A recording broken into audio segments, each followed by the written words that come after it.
agencies do yeoman's work in trying to implement all of the regulations that California has.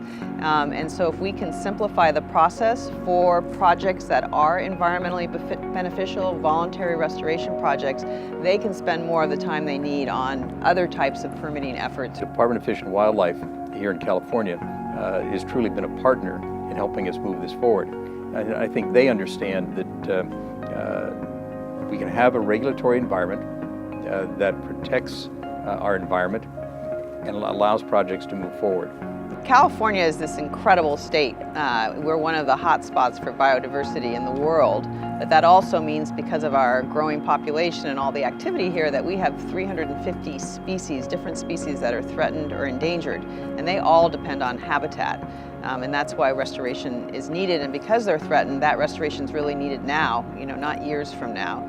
So I think it's a benefit for landowners, benefit for the non-governmental organizations and other agencies that will work on these projects.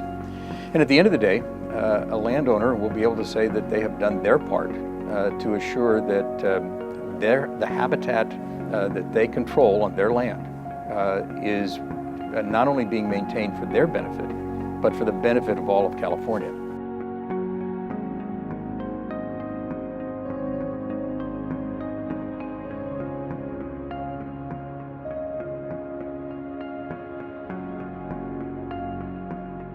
I hope that a project like completing the 11th remediation to migration barrier in Carpinteria Creek shows that regional community we can be a trusted partner to expedite good restoration projects.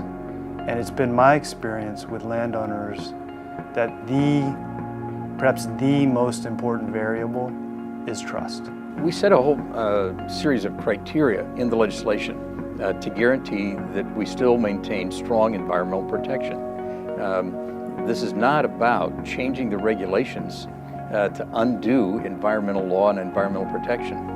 This is about making sure that when a project meets our environmental regulations, it can be fast-tracked because it has met those regulations.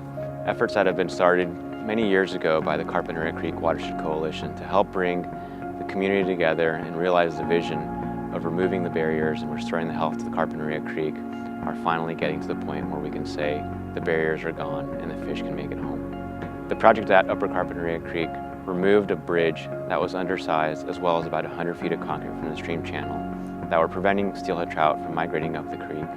And now that bridge is gone, the concrete is gone, and fish are now able to meander through a beautiful creek that will be vegetated here soon, and the riparian canopy will be restored back to the previous conditions in the near future.